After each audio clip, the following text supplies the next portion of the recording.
So this is just a summary of online activities that we had in last 6 months during lockdown period.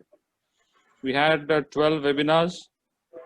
We had 4 virtual site visits, including 1 site visit to Europe in Estonia. And then we had 6 monthly meetings that we have generally on second Friday of the month. So आपल्याकडे आपण चांगले speaker आले आपले आणि एक आपलं panel discussion पण झालं. Panel discussions on entrepreneurship for children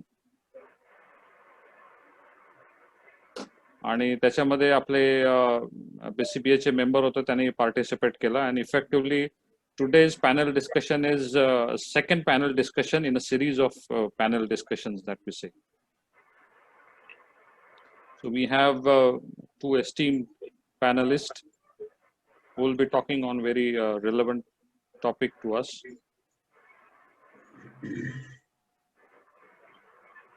Nilesh sir, this data of the webinars and the meetings we had, we just remind Milroy to put it after every webinar on the main group also, so everybody is aware of this. Correct? Okay, all right.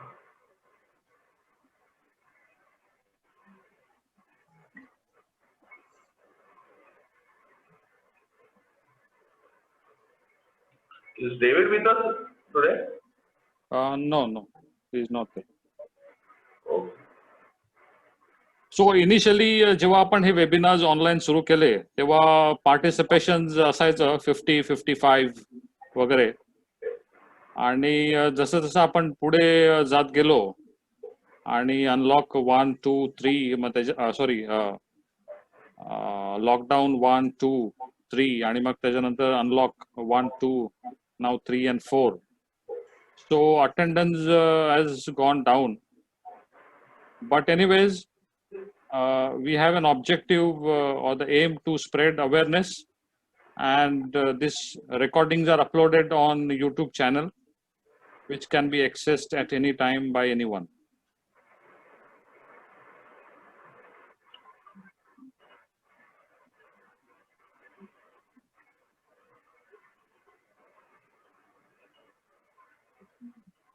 So initially also we had this webinars every Friday, but considering Unlock 4.0 from this month, we have now shifted from 4 seminars to 2 webinars from this month onwards. Yes, that is also to accommodate the businessmen who are trying to get back on their feet. Many of them.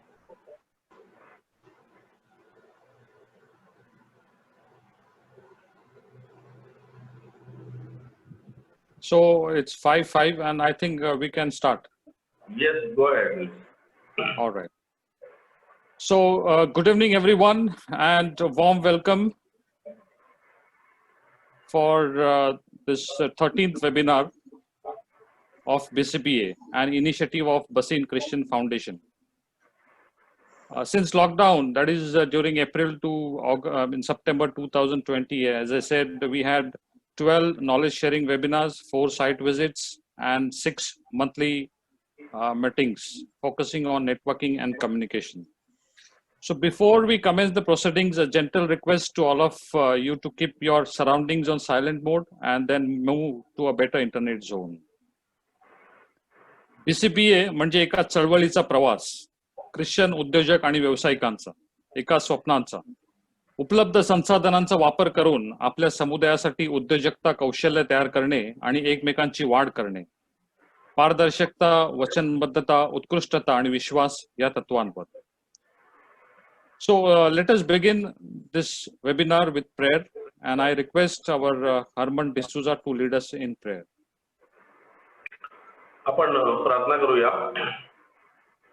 हे प्रेमळ पित्या, आम्हा वसईतील सर्व Christian व्यावसायिकांना बसीन Christian business असोसिएशनच्या नावाने एकत्रित केल्याबद्दल आम्ही तुझे आभार मानतो.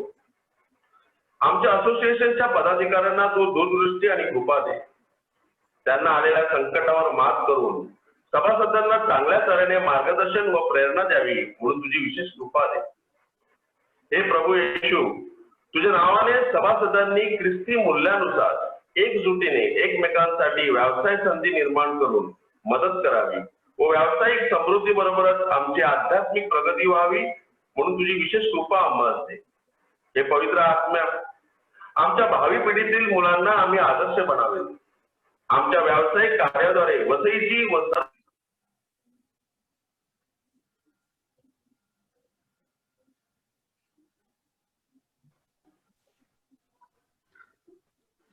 Harman sir, you went on mute. You went on mute mode, I think. तसंच स्वर्गात तसंच पृथ्वीवरही तुझी इच्छेप्रमाणे आमची दररोजची भाकर तू आज आम्हाला दे. जसे आम्ही आमच्या अपराध करणाऱ्यांना क्षमा करतो तसेच तूही आमच्या अपराधांची क्षमा कर. आम्हाला मोहात पुढे देऊ नकोस पण वाईटापासून आम्हाला सोडव. आमेन. Thank you, Harman sir. Just to introduce about BCBA. BCBA was formed and commenced its working in September 2016. आपण BCBA ला चॅरिटेबल पर्पज साठी रजिस्टर केलेला आहे सोसायटीज रजिस्ट्रेशन ऍक्ट अंतर्गत. And the objective is to unite Christian business persons and to create possibilities of self-employment for the society as whole. So it is not only restricted, the benefit is not restricted only to a specific community, but it is open for the society as a whole. Any Christian business person or aspiring businessman or student with business in mind can become a member. Currently, we have 300 plus registered members. Registration is also possible online at bcba.co.in/register. And so far, we have completed 48 monthly meetings. So we have completed 4 years. And we have various webinars, member presentation opportunities for stalls, discounts, and sense of belonging to become part of BCB. Now, just to give you a background of today's participants. Now, generally we create this graph just to help the speaker or the panelist to understand the background so that they can divert their discussion accordingly. So we have total 32 registrations for today's panel discussion. And of those 32, 20 are into business, 7 are professionals, 1 is into teaching profession, and other 4 are, others who are employed, unemployed, or retired, or housewives. So that is the structure of participants. So these are BCBA members. So we welcome Herman D'Souza from Herman Homes, Samson Gomes from King's Metal Safety Doors, Nilesh Manages, myself from NM Consulting, David Dimonte, Pius Miranda, Bestie Ruben from Immigration and Education Service, Colin Siquera, Dinah Satam, Amita Carvalho from Amita's Classes, John Pinto, Emerald Siquera from Rebecca Ventures, King Edward, Ron Dabre, Joy Tuscano, Jocelyn Nunes, Satej Manages, Jonas Pereira from Namrata Enterprises, Noel Pereira from Javed Habib, Achla Kulaso. And we also welcome our guests today, Vincent Mendes, Dennis DeCosta, Wilson Abraham, Sunil Andrandis, Anil Gracious, Olivia Colasso, Merlin, Delon Lopez, Silvan Gonsalves, Oscar Disa, Naomi Paul, Gavin Pereira, and Morgan Farrows. So welcome all the guests. Now we move directly to the panel discussion, and I invite Bestie to introduce our panelists, to begin with Advocate Dhanraj Vanjari. Thank you, Nilesh. It is a delight to have Advocate Dhanraj Vanjari in our midst. He is currently the National Vice President of Vanchit Bahujan Aghadi. He is a chemistry professor turned police officer, retired as Assistant Commissioner of Police, Greater Bombay. He has worked as International Police Officer for UNO in Central Europe and earned names for the country as the best investigator in 2000-2001. He is an ardent researcher in human behavior, science, chemistry, psychology, and genetic science. He has submitted his research papers on genetic orientation of thought dynamics to the New York University in 2006-2007. He has also done guided research on genetics and human psychology and is a visiting faculty at Mumbai University on psychology and philosophy. He has done many high profile inquiries, and he's also the author of a book for young brains, Amrutaksham Kovale, which is translated Glory of Teenage, which is a paradise amalgamation of philosophy and youth psychology. This book has 15 editions in 1 year. He is also a renowned speaker on science to spirituality and socio-economics to genetical modified cyber psychology. Sir, it is a great pleasure to have you here, and it is also a great pleasure to tell that he has penned down 2 poetry albums in Marathi and one in Urdu, which was released by the Honorable Padma Vibhushan Shri Gulzar sir. Also a counselor for rape victims and others, including addicts and psychologically deviated people for known or unknown reasons. The feathers to his cap include: he's an International Police Medal from United Nations. He has received from the President of India Medal for Meritorious Services. Also, the Director of General's Insignia from the state of Maharashtra. He's also an expert. He has also received the Expert Detective Award from MHA Government of India. He currently runs his own agency, ARN Oculus, for psychological and legal counseling in Mumbai, and is specialized in cyber forensic and cyber psychology. He also expresses his upright views on many national and international news channels. Sir, it is a pleasure to have you here, and we welcome you to our webinar today. Thank you very much. The next panelist for today is Advocate George Forgos. He is very well known in Vasai. He holds a master's degree in commerce with LLB and specializes in civil, family, and revenue matters. He's a dignified personality with a diversified legal profile spread across a span of close to a decade now with corporates, namely the Railways, Air India, Recon Oil Industries, SDL, and the rest to follow. He has been practicing as an advocate at Vasai, Thane, and Palghar courts. Over the years, he has delivered lectures for more than 66 legal aid programs and two webinars on various legal topics. He is on the panel of prominent institutions like the Baseen Catholic Cooperative Bank, Jeevan Vikas Credit Society, St. Joseph Credit Society, Samson Educational Trust, Nagri Vyavastha Parivartan Samiti, Garud Trust, Working for Tribals at Silvassa, etc. Mr. Forgos has sustained and scaled all through these years. He carries with him a versatile library of knowledge gained with practical experience.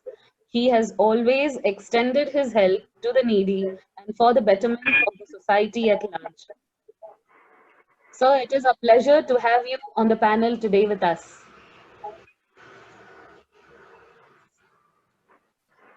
So please unmute yourself. My honor to share this platform with Vanjari sir, such an esteemed and dignified person that we have today as a panelist. It's a great honor, sir. Thank you. Thank you. Besti, you can also introduce moderator and then he can take over. Our moderator for today is none other than Herman D'Souza. He has always been a multitasking expert. He has worked for 20 years in BPCL as a senior chemical processing technician. Acting was his passion, and he has acted in professional theatre and around 35 TV serials in Marathi and Hindi and 5 Hindi films. The only Vasai local actor to get the State Best Actor Award in 1992. He ventured into multiple businesses with ups and downs throughout his life. He's climbed up the ladder the tough way up without financial backing or godfathers to protect or push. At the same time, he has been awarded many times for the social work he has been active about, for helping accident victims to guiding young business startups. Also proud to say that he is the founder member of BCBA. Over to you, Homan sir. Thank you bestie, thank you so much. Wanjare साहेबांचा आणि BCBAचा फार जुना संबंध आहे. मी इकडे उल्लेख करू इच्छितो की 14 ऑक्टोबर 2017 साली सर वसईला स्वतः आले होते आणि जेव्हा आमची फिजिकल मीटिंग व्हायचे त्यावेळेला त्यांनी सायबर क्राईम वरती एक उत्कृष्ट असं स्पीच आणि आम्हाला प्रेझेंटेशन दिलं होतं. We were so impressed by him. And जेव्हा पण कधी पण तुम्ही सरांना फोन करा, साहेबांना फोन करा, he will take your phone and solve your problems. कुठलाही छोटा मोठा प्रॉब्लेम असेल आम्हाला भीती वाटायची सरांना फोन करायला, पण sir has always been with us for BCBA. Sir once again I welcome you on behalf of BCBA and all the members. तुम्ही वेळात वेळ काढून या पॅनल मीटिंगला तुम्ही टाइम दिला. सरांचे युट्यूब वरती सगळ्यांना मी आवर्जून सांगतो, तुम्ही फक्त नाव टाईप केल्यानंतर सरांचं सोशल, पॉलिटिकल, क्रिमिनल आणि डे टू डे अफेअर्स वरती एवढे व्हिडिओज आहेत, आवर्जून पहा. मी त्यांचा माझा आवडता स्पीकर आहे. हिंदी, मराठी आणि इंग्लिश या तिन्ही भाषावरती त्यांचा एवढा कमांड आहे. मी सरांशी बोलतो की सर तुमचं मराठी बोलणं आणि हिंदी मध्ये बोलणं एवढा फरक आहे की it sounds very professional. I am really fan. Once again, and आमचे भूमिपुत्र George फर्गोस is a very famous lawyer in Vasai, very down to earth person आणि माझे खास मित्र आहेत. त्यांना मध्यंतरी त्यांची तब्येत बरोबर नव्हती म्हणून आपण एक दोनदा पॅनल डिस्कशन थोडासा पोस्टपोन केला, पण त्यांनी वेळात वेळ काढून आज आपल्याला वेळ दिला. त्यांचं पण मी स्वागत करतो BCBA तर्फे. आणि आपण आता डायरेक्टली पहिल्या मुद्द्यावर जाऊया. सर द फर्स्ट पॉइंट म्हणजे जो आपण मुद्दा घेणार आहोत त्याच्यामध्ये आपण इंग्लिशमध्ये त्याला हे केलेलं आहे, creating awareness of basic social and criminal laws through our education system. आमचं म्हणणं असं आहे सर की लिटरेट असो, इलिटरेट असो, एज्युकेटेड असो, अनएज्युकेटेड असो, आपल्या देशाचा जो कायदा आहे सर्वांना सारखा आहे. आणि जर देशाचा कायदा सर्वांना सारखा आहे आणि आपल्याला हे माहिती आहे की सर्व आपल्या देशामध्ये अनएज्युकेटेड लोक भरपूर आहेत, ज्यांना शिक्षण नाही किंवा ज्यांच्या शिक्षणात जर त्याला कायदा सांगितला गेला नाही, तर त्यांच्यासाठी हे योग्य आहे का की त्यांच्यावरती जे कारवाई होईल की त्यांच्यावरती जे परिणाम होतील, consequences of their crime or their criminal activities हे सेम असावे का, किंवा आपल्या सोशल आपल्या एज्युकेशन सिस्टम मध्ये शालेय शिक्षणामध्ये ह्या मुद्द्यांवरती आपल्याला शिक्षण झालं पाहिजे का, म्हणजे जाणीव असायला पाहिजे की नाही की हा हे पर्टिक्युलर मी जे कृत्य करतोय हे क्राईम आहे. तर याच्यावर तुमचं सर वंजारे साहेब तुमचं काय मत आहे? नाही, हा अतिशय पॉझिटिव्ह थॉट आहे. आणि जसं पाश्चात्य देशांमध्ये एज्युकेशन सिस्टीम मध्ये बेसिक क्रिमिनल आणि सोशल कायदे समाविष्ट केलेले आहेत. समाविष्ट करायचं म्हणजे पूर्णचा पूर्ण कायदा तुम्ही त्यांना 8व्या 9व्या वर्गात 6व्या 7व्या वर्गात शिकवायचा असा त्याचा अर्थ नाहीये. पण बेसिक फीचर आणि ज्या मूलभूत गोष्टी आहेत त्या कायद्या मागच्या, त्याच्या दोन संकल्पना महत्वाच्या आहेत. Number 1 is criminal and number 2 is social. Criminal म्हणजे काय, जसं तू बोललास की काय केलं म्हणजे गुन्हा घडू शकतो, कुठलं कृत्य हे राईट आणि रॉंग आहे. आता शालेय शिक्षणामध्ये विद्यार्थ्यांना हे समजतं की कुठलं राईट आणि कुठलं रॉंग, पण सम ऑफ द रॉंग्स, काही रॉंग असे आहे की जे क्रिमिनल रॉंग असतात आणि त्याच्यामुळे आपण आपल्या विरुद्ध we invite the legal action. आणि हा अवेअरनेस स्टुडंटला शालेय जीवनामध्ये येणं फार आवश्यक आहे. माझ्या सर्व्हिसमध्ये मी काही असे उदाहरणं बघितली की IIT शिकलेला आहे पोरगा आणि रस्त्यावर ऍक्सिडेंट झाला, तर त्याला माहिती नाही FIR कसा होतो, FIR कुठे करायचा असतो, कुठे फोन करून काय करायचं असतं, त्याला कल्पना नाही त्याची.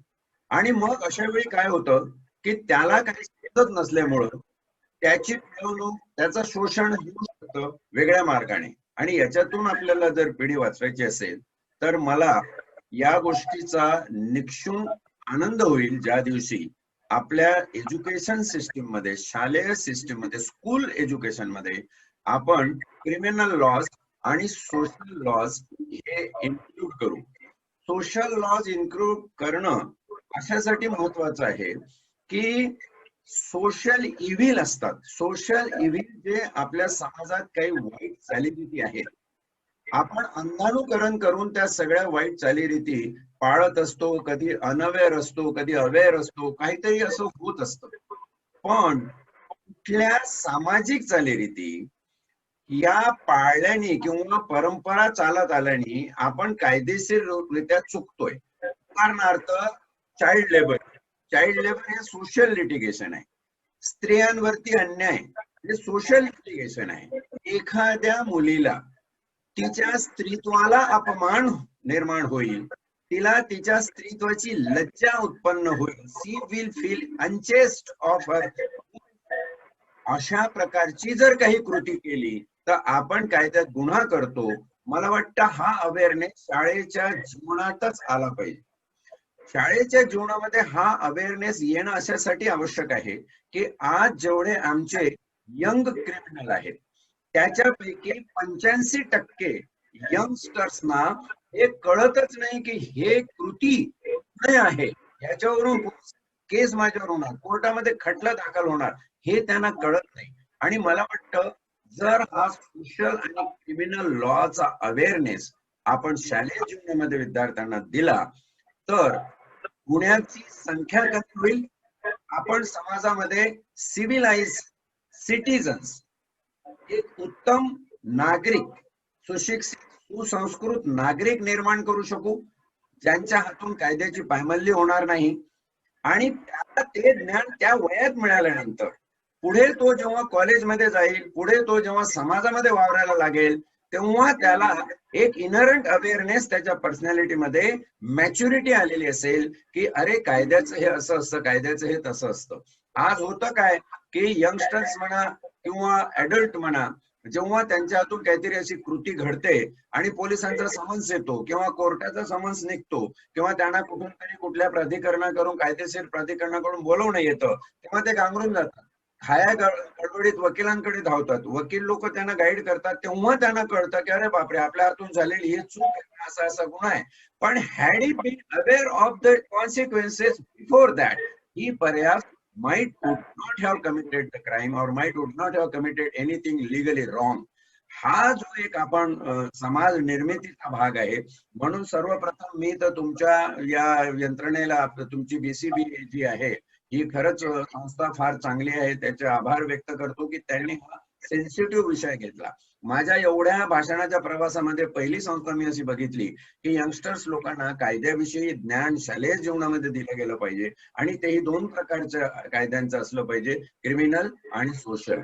आता याच्यामध्ये आपण कायदे जसे आता डावरी प्रिव्हेन्शन ऍक्ट आहे तो 1966 तो पूर्णच्या पूर्ण शिकवतो असं नाहीये. एक थोडंसं स्टॅटिस्टिक्स मी तुम्हाला सांगतो. डावरी हा गुन्हा आहे हे आपल्याला शालेय जीवनातच कळलं पाहिजे असं मला वाटतं. कारण जेव्हा डावरी आपल्याकडे खूप जास्त प्रमाणात व्हायला लागले तेव्हा 1986 साली आपण पहिल्यांदा डावरी प्रिव्हेन्शन ऍक्ट पास केला. त्यानंतर 2007 पर्यंत आपण 22 सोशल एनॅक्टमेंट पार्लमेंटमध्ये पास केलेले आहे. त्याच्यामध्ये चाइल्ड लेबरचे असतील, त्याच्यामध्ये लैंगिक अत्याचार असतील, वर्किंग प्लेसमध्ये वुमनचं होणार एक्सप्लॉयटेशन असेल त्याला थांबवण्यासाठी असतील, हे सगळे कायदे आपण केलेले. जेव्हा आपण एवढ्या कमी याच्यामध्ये इतके जास्त कायदे पारित केले, याचाच अर्थ असा आहे की आमच्या समाजामध्ये सोशल इव्हिल आहे आणि ते सोशल इव्हिल अजाणतेपणे सुद्धा काही लोकांच्या हातून घडू शकतात. जाणतेपणे त्याने गुन्हा केला असेल, मेन्सरिया असेल तर त्याची शिक्षा वेगळी आहे. जॉर्ज सांगू शकेल आपल्याला सगळं विस्ताराने. परंतु तरुण मनामध्ये हा अवेअरनेस निर्माण होणं एक प्रकारे त्याच्या सुज्ञ आणि सुशिक्षित परिपक्व अशा नागरिकत्वाकडे नेणारा हा प्रवास आहे असं मला वाटतं. Thank you sir, thank you so much. Sir मला एक असं इन्सिडेंट जुना आठवत आहे की आमच्याकडे एका आदिवासी पाड्यामध्ये, फार मी लहान असताना, एका आदिवासीच्या बायकोला कोणीतरी असं छेडलं किंवा चिडवलं. त्यावेळेला त्याचा बदला घ्यायचा म्हणून त्या आदिवासीने जाऊन त्या बाजूच्या ज्याने तिला छेडलं होतं त्याच्या डोक्यात दगड टाकून त्याला ठार मारला होता आणि तो तिकडेच बसला. त्याला माहिती नव्हतं की हा मर्डर आहे की गुन्हा आहे, त्यावेळेला मी विचारात पडलो होतो. म्हणून हे जेव्हा कंपॅरिझन माझ्या डोक्यात आलं की आता तो अनपढ असताना त्याला शिक्षा काय होणार आहे, की कॉन्सिक्वेन्सेस काय होणार आहे, की मर्डर काय म्हणतात त्याला, हे त्याला, म्हणून तुम्ही जे सांगितलं तेव्हा असं लक्षात येतं की लिटरेट आणि इलिटरेट यांच्यामध्ये जो फरक कायदा करत नाही. तर तुमचं पॉईंट खूप व्हॅलिड आहे. जॉर्ज सर, तुमचं काय म्हणणं आहे या विषयावरती? तुम्ही अनम्यूट सर, अनम्यूट करायला लागेल तुम्हाला. येस, हा सर. अतिशय सुंदर आणि डेप्थ मध्ये माहिती दिलेली आहे वंजारी सरांनी. वंजारी सरांच्याच ह्याला थोडंसं ऍड करायचं तर माझं असं म्हणणं आहे की जी लहान मुलं म्हणजे जी शाळेमध्ये जाणारी मुलं जी आहेत, विद्यार्थी दशेत असताना त्यांना कॉन्स्टिट्यूशनची सुद्धा माहिती मिळावी असं माझं स्वतःचं म्हणणं आहे. कारण आपल्या देशामध्ये सद्यस्थितीत आपण जी परिस्थिती बघतोय की मोठ्या प्रमाणात आपल्याला दिसतंय की परिस्थिती वाईट होत चाललेली आहे. आणि अशा परिस्थितीत सगळ्या मुलांना डिस्क्रिमिनेशन पासून एकत्र आणायचं असेल तर एकमेव स्क्रिप्चर ह्या देशाचं आहे. म्हणजे आपल्या देशामध्ये अनेक धर्म आहेत, आपल्या देशाचे अनेक स्क्रिप्चर्स आहेत, प्रत्येक धर्माचे वेगवेगळे स्क्रिप्चर्स आहेत, धार्मिक धर्मग्रंथ आहेत. तर माझं असं म्हणणं आहे की ह्या देशाचा एकमेव धर्मग्रंथ म्हणजे आपला भारतीय राज्यघटना जी आहे, जी डॉक्टर बाबासाहेब आंबेडकरांनी आपल्याला लिहिलेली आहे, ती शालेय जीवनापासून लहान मुलांना माहिती असली पाहिजे. म्हणजे पुढे जी सरांनी जसं सांगितलं की सोशल इव्हल्स आहेत, त्या सोशल इव्हल्स पासून वाचण्यासाठी ही जी माहिती कॉन्स्टिट्यूशन पासून त्या मुलांना मिळेल ती अतिशय महत्वपूर्ण माहिती असेल आणि त्यांच्या मोठे झाल्यानंतर त्यांच्या जीवनामध्ये आमूलाग्र बदल घडविणारी ती माहिती असेल. एवढं मला म्हणजे पहिलं मी जेथे जेथे जातो तेथेही हे सांगतो की कॉन्स्टिट्यूशन लहान मुलांना म्हणजे विद्यार्थी दशेत असताना शिकवणं खूप गरजेचं आहे आणि आज ती काळाची गरज आहे. Thank you sir, thank you so much. आपल्याकडे हे विषय असे आहेत की याच्यावरती खूप लेंथी बोललं जाऊ शकतं, पण टायमाचं बंधन असल्या कारणाने आपण पटापट दुसऱ्या मुद्द्याकडे जाऊया. दुसरा मुद्दा आपल्याकडे असा आहे तो protection of vulnerable youth from dangers of crime. याच्यामध्ये फर्गोस साहेब मला हे विचारायचं आहे म्हणजे सगळ्यांच्या वतीने की आपले जे यूथ, जे कॉलेज यूथ आहेत, जे वल्नरेबल यूथ म्हणतो आपण, जे पेटी क्राईम्स त्यांच्या हातातून घडतात, की आता आजूबाजूला आमच्या ऑफिसच्या समोर वसईमध्ये मी बघतो की रात्री अंडर कन्स्ट्रक्शन बिल्डिंगच्या खाली दारू प्यायला बसतात किंवा ड्रग्स घेतात किंवा काही जे शाळेत आलेले असतात. या सर्व या गोष्टी ज्या यूथ त्याच्या हातातून घडतायत, आता अशा ज्या वल्नरेबल यूथ आहेत त्यांच्या हातातून क्राईम्स घडतायत, तर त्यांच्या प्रोटेक्शनसाठी आपलं काही एक कायदा आपल्याला काही जरा हेल्प करतो का, की अननोईंगली फर्स्ट टाइम क्रायमर्स आहेत? तर तुमचं काय म्हणणं आहे साहेब त्याच्यावर?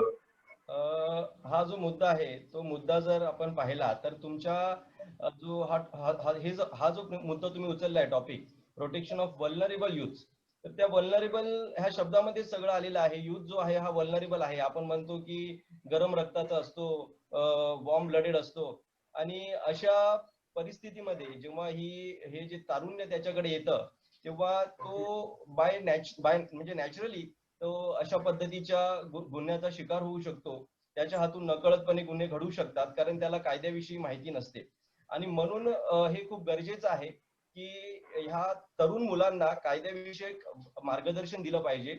आता माननीय सुप्रीम कोर्ट आणि हायकोर्टाच्या निर्देशानुसार तालुका कोर्ट पण विविध स्तरावरती वेगवेगळे लीगल एड प्रोग्राम्स घेत असते आणि त्यामध्ये विशेषतः आम्ही शाळेमध्ये जातो, महाविद्यालयात जातो आणि तेथील मुलांना आम्ही वेगवेगळ्या विविध कायद्याविषयी माहिती देत असतो. उदाहरणार्थ आता जो नवीन कायदा आलेला आहे POCSO, prevention of children from sexual offences act, ह्याविषयी आम्ही माहिती देतो. Probation of offenders act, juvenile justice act, हे जे महत्वाचे कायदे आहेत जे तरुणांशी निगडीत आहेत त्या विषयावरती आम्ही लीगल एड प्रोग्राम्स घेत असतो आणि त्यांना वेगवेगळ्या माहिती देत असतो. आता महत्वाची गोष्ट अशी आहे की तरुणांना कायदा म्हणजे काय हे गोष्ट समजली पाहिजे. तर व्हॉट इज लॉ? तर law is basically a set of rules to regulate the conduct of human beings. मग आपल्याला समजलं पाहिजे की जेव्हा आपण कायद्याचा विचार करतो तेव्हा हा कायदा कशासाठी अस्तित्वात आलेला आहे किंवा कायदा कशासाठी फ्रेम केलेला आहे, तर आपल्या हातून काही चूक घडली तर त्याला पनिशमेंट देण्यासाठी. मग आता हे कायदे जे आहेत ते प्रामुख्याने दोन प्रकारात विभागलेले आहेत. एक आहे क्रिमिनल आणि दुसरा आहे सिव्हिल. आता क्रिमिनल कायदा जो आहे ह्याचं काम काय आहे, टू पनिश दी ऑफेंडर्स. म्हणजे जो आरोपी आहे म्हणजे ज्याच्या हातून गुन्हा घडलेला आहे, गुन्हेगार आहे, त्याला शिक्षा देणं हे फौजदारी कायदा क्रिमिनल कायद्याचं काम आहे. आणि दुसरा जो कायदा आहे जो सिव्हिल दिवाणी कायदा आपण ज्याला म्हणतो, त्याचं काम आहे की to compensate the loss of claimant. म्हणजे एखाद्या व्यक्तीला जर काही नुकसान झालेलं असेल तर त्या नुकसानाची भरपाई देणं, टॉर्शियस लायबिलिटी जी आहे ती ह्या सिव्हिलच्या ह्याच्या माध्यमातून डिसाईड होते. आता सिव्हिल कायद्यासाठी एक सेट ऑफ प्रोसिजर आहे आणि त्यासाठी एक पुस्तक आहे ज्याला सिव्हिल प्रोसिजर कोड असं म्हणतात, आणि क्रिमिनलसाठी एक सेट ऑफ वेगळी प्रोसिजर आहे ज्याला क्रिमिनल प्रोसिजर कोड असं म्हटलं जातं. तर आता जे काही गुन्हे घडतात त्या सगळ्याच गुन्ह्यांचं वर्गीकरण जे आहे, गुन्ह्यांच्या विषयी जास्त स्पष्टीकरण जे आहे ते इंडियन पिनल कोड, भारतीय दंडविधान संहितेमध्ये दिलेलं आहे. वेगवेगळ्या प्रकारचे जे गुन्हे आहेत त्याच्यासाठी काय शिक्षा आहे, त्याचं डेफिनेशन, व्याख्या काय आहे, ही इंडियन पिनल कोड मध्ये दिलेली आहे. आणि हे गुन्हे घडल्यानंतर त्याची प्रक्रिया कशी आहे, म्हणजे पोलिसांच्या इन्व्हेस्टिगेशनची काय भाग आहे, तदनंतर कोर्टात आल्यानंतर बेल आणि नंतर मग ट्रायल कशी चालवावी, ह्याची सगळी जी प्रोसिजर आहे ती आपल्याला कोड ऑफ क्रिमिनल प्रोसिजर मध्ये पाहायला मिळते. आता ह्याच्यामध्ये एखादा गुन्हा घडल्यानंतर त्यामध्ये दोन व्यक्ती असतात, एक असतो फिर्यादी आणि दुसरा असतो आरोपी. गुन्हा घडल्यानंतर फिर्यादी जो आहे तो पोलिसांना कंप्लेंट देतो. पोलिसांना कंप्लेंट दिल्यानंतर त्यामध्ये सुद्धा दोन प्रकार असतात, कग्नायझेबल ऑफेन्स, नॉन कग्नायझेबल ऑफेन्स. म्हणजे दखलपात्र गुन्हा, अदखलपात्र गुन्हा. आता हे दखलपात्र गुन्हा म्हणजे काय आणि अदखलपात्र गुन्हा म्हणजे काय ह्याविषयी माहिती मी थोड्या वेळात देतो. परंतु हे जेव्हा गुन्हे घडतात तेव्हा फिर्यादी पोलिसांना कंप्लेंट देतो, पोलीस जे आहेत ते इन्व्हेस्टिगेशन करतात. गुन्हा जो आहे तो दखलपात्र आहे किंवा अदखलपात्र आहे ह्यानुसार त्यांच्याकडे जे वेगवेगळे रजिस्टर असतात त्याच्यामध्ये नोंद होते. अदखलपात्र गुन्हा असला तर त्याची नोंद जी आहे ती एनसी रजिस्टर, नॉन कग्नायझेबल रजिस्टर असतं त्याच्यामध्ये मेंटेन केलं जातं. आणि ज्यांच्या हातून तो गुन्हा घडलेला आहे, जे आरोपी आहेत त्यांना समज दिली जातं, समजपत्र दिलं जातं सेक्शन 149 प्रमाणे. आणि जर दखलपात्र गुन्हा असेल तर त्याची नोंद जी आहे ती FIR म्हणून फर्स्ट इन्फॉर्मेशन रिपोर्ट मध्ये होते. आणि मग तो त्या व्यक्तीला अटक करायचं अथवा नाही करायचं, आता त्याबाबत सुप्रीम कोर्टाचे गाईडलाईन्स आले आहेत. Arnesh Kumar versus state of Bihar ह्या जजमेंट मध्ये ते आलेले आहेत. आणि त्या अनुषंगाने मग अटक झाली तर मग जर इन्व्हेस्टिगेशन 24 तासाच्या आत पूर्ण नाही झाली तर मग त्याला कोर्टामध्ये प्रोड्यूस केलं जातं. कोर्टात प्रोड्यूस केल्यानंतर मग बेल घेणं, police custody remand, magistrate custody remand, हे सगळे प्रकार जे असतात ते कोर्टामध्ये असतात. ते वकील जे आहे ते तुम्ही तुमच्या चॉईसचा वकील तुम्ही निवडू शकता आणि त्याप्रमाणे कोर्टात जाऊन तुमची जी आहे त्या आरोपीच्या वतीने केस चालवू शकता. आता ह्याच्यामध्ये महत्वाची गोष्ट काय आहे की कायदा जो आहे तो काय करतो, it outlines what a crime is and is not. कायदा तुम्हाला सांगतो की तुमच्या हातून घडलेला जो अपराध आहे तो खरोखरच गुन्हा होऊ शकतो की नाही किंवा नाही होऊ शकत. त्यामुळे ह्या कायद्याची एक जुजबी माहिती जी आहे ती तुम्हाला असणं खूप गरजेचं आहे.